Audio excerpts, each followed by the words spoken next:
Riding a motorcycle with a passenger can be a fun experience, but it requires some extra precautions and adjustments. Here's some tips for beginners.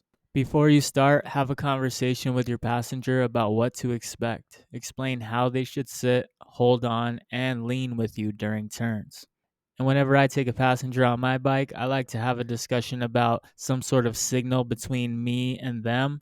Maybe it's a tap on their leg or just me raising my hand and giving a certain signal, but it's a way for me to communicate to them that maybe something, a hazard up ahead I identified, it's time to hold on a little more tightly in case I need to make some evasive maneuvers, take emergency action, and swerve or brake or something a little more intense. So just giving them a heads up, hey, wake up, time to pay attention, time to hold on tight, get ready.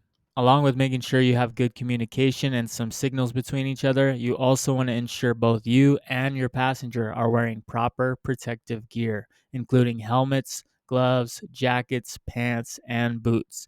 Both you and your passenger want to be fully protected. You don't want to be wearing all the gear and have your passenger back there in a t-shirt, and you don't want to have one helmet available on the bike that you give to your passenger while you're sitting up there with no gear on. Make sure both of you are fully geared up. In the event you do get into an accident, you're both going down. You both want to have a chance to walk away from the crash with minimal injuries. So, full gear, both riders, every single time, no exceptions. Now that we're fully geared up and ready to rock and roll, next we want to make sure and check your motorcycle's suspension and tire pressure. This is important because the added weight of your passenger can affect the handling of the bike.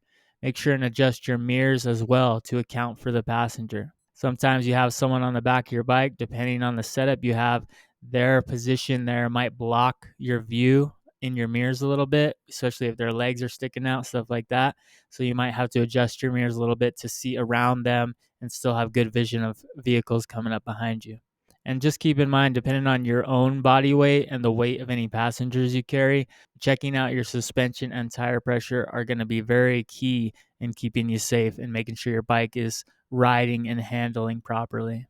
All right, so now that our bike is all adjusted and we're ready to go, next you want to make sure and have your passenger mount and dismount the bike from the same side to avoid tipping. So I always like to mount my bike from the left side away from that hot exhaust pipe, and I have my passengers do the same. Usually I'll have the bike upright off the side stand, stabilized and ready to go. I'll even hold in the front brake lever, and then I'll give my passenger a head nod or some sort of signal that I'm ready.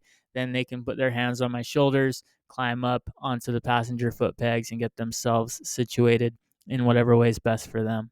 So figure out what works best for you. Just make sure the bike is on a stable and flat surface. This will help prevent the bike rolling back and forth, along with holding in that front brake while your passenger climbs on and off. Now that your passenger knows how to get on and off the bike, next you want to make sure that you are ready to provide a smooth ride for them.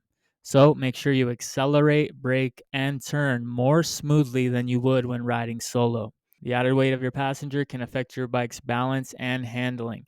For me, this is a huge point of emphasis because when I ride solo compared to when I have a passenger on my bike, it is like a night and day difference. I still try to do everything responsibly and safely, but when I know I have another life on the back of my bike that I am now responsible for, I am 1,000 times more smooth, more safe, more deliberate and predictable and cautious than if I'm just riding with my own life in my hands. So make sure you have yourself fully dialed in and provide a good, smooth, safe ride for your passenger. Now that we're making sure to be nice and smooth, you also want to remind your passenger to keep their feet on the foot pegs at all times and to lean with you during turns. They should avoid sudden movements that can throw you off balance. I did a video a while back that I don't think ever made it onto YouTube, but it was basically how to be a bad passenger. And I was demonstrating all these terrible things that you can do, moving around, rocking in the bike as a passenger, shifting your weight back and forth, and basically just causing the rider, the operator, complete torture and hell as they're trying to safely get down the road. So these are good things to consider and experiment with as you're preparing to take a passenger. Any little movements they make can influence and affect the bike. So just keep that in mind. Be careful.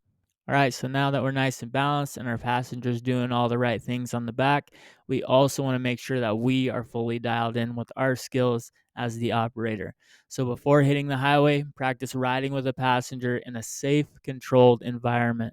You want to get used to the changes in handling and balance before mixing in with any heavy traffic or getting up to any sort of higher speeds. A great place to start is in a closed or very low traffic parking lot, nobody else around. You can take some laps around by yourself, then you can have your passenger get on and just take your time really slow, feel out the difference in weight and handling and all that stuff, especially as you're turning and coming to stops with your bike. Just that little bit of added weight on the back is really going to make a huge difference.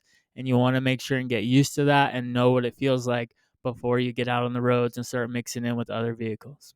Once you've got some practice and you're feeling confident and ready to go, make sure and be extra cautious and aware of your surroundings. The added responsibility of a passenger means you need to be even more vigilant. Now, I kind of touched on this one with the being smooth thing, but yeah, definitely mentally staying alert, being vigilant. You need to be smooth in the way you operate that bike, and you need to have your senses on high alert, all your spidey senses tingling fully 100% of the time, keeping yourself and your passengers safe. Another huge tip I wanted to throw into this video that'll really make a huge difference for you and your passenger riding safely is not rushing anything. So if you notice the footage right here, I'm pulling up to this stop, I'm checking for any cross traffic. I have plenty of time. I could just ease the clutch out, give it some throttle, and go here. But I notice there's some vehicles coming in the distance, so I choose to sit and wait. This is a crucial key element that's really going to help you stay safe and stay alive and avoid putting yourself in any unnecessary, poor, dangerous situations. If I know it's going to take a little longer to get moving, to stop, to do everything with added weight and a passenger on the back, take that into consideration and choose to wait for as big of a gap as I need. So I can wait and let the cars come. Then I can take another look, see if there's any other vehicles coming. I can wait here as long as I need to until I feel 100% comfortable that I have a big enough gap to pull out safely, smoothly, and easily onto the road without having to rush it or be herky jerky or cause any undue stress to myself, my passenger, and potentially put us in a bad situation. If you hear none of the other tips in this video, then please, please pay attention to this one. Take this one to heart. It will make all the difference. And because this heightened state of awareness is going to wear you out quicker and exhaust you, it's a great idea to take extra breaks. Long rides can be tiring for both you and your passenger, so take regular breaks to rest, stretch, and recharge your battery both physically and mentally. It's a good idea to have some sort of halfway point picked out or maybe even a pit stop somewhere. Pull over, see how you're feeling, check in with your passenger. Are they comfortable? Are they feeling safe? Is everything good on their end? You're both in agreement, you're both feeling good, then you can continue on. Don't be afraid to take as many little breaks and pit stops as you need as possible, because that's going to give you those chances to communicate, touch base, everything's good. All right, let's keep on cruising. Let's have a good time. If I don't have a good place to pull off or I don't necessarily want to stop, but I still want to check in with my passenger and make sure they're doing good, I might just give them a little tap on the leg and raise my left hand up like a thumbs up, kind of asking a question. And then they'll usually return and respond and giving me a thumbs up in return to let me know, yep, everything's good. Keep on cruising, having a good time. So develop a good communication system so you and your passenger can both be happy, having a good time, and a safe, awesome ride. Now, notice once again as I'm pulling up here, getting ready to merge in with this other traffic, I don't just look once. I don't just look twice. I don't just look 3 times. I turn my head at least 4 times here, checking, making sure that the coast is clear, seeing if there's any more traffic coming up, seeing if there's possibly a motorcycle down the road, speeding down the road, coming up really quickly, gonna be right on top of us. I make sure, double, triple, quadruple check the coast is clear before I pull in and merge in with the traffic. This goes right along with the theme of making sure that life on the back of your bike is well taken care of. It is in your hands. Even if I pull out and I get hit from behind and I somehow survive and walk away from the crash with minimal injuries, my passenger might not. My passenger is going to be the first thing to get hit from behind. So that is my primary responsibility. I'm more concerned about their life than my own. I'm going to do everything in my power to keep us both safe riding down the road. So I want you to watch as this clip plays. Notice what kinds of things I'm doing. Am I looking out for hazards? Am I dodging sewer lid covers? Am I checking my mirrors? Am I communicating with my passenger? Am I constantly being alert, looking around, paying attention to everything going on, and being ready to react and respond to keep me and my passenger safe? Check it out.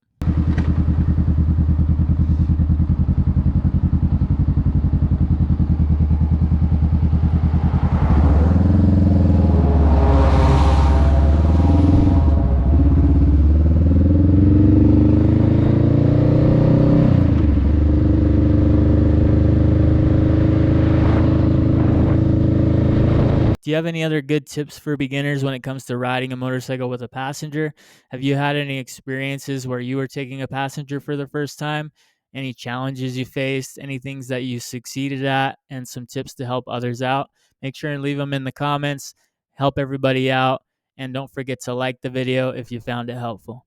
But along with all the helpful advice and tips that you might see, there's also some very bad advice out there that you really need to avoid if you want to ride a motorcycle safely. So make sure and watch this video next to see what these bad tips are and how to avoid them so you can be safe.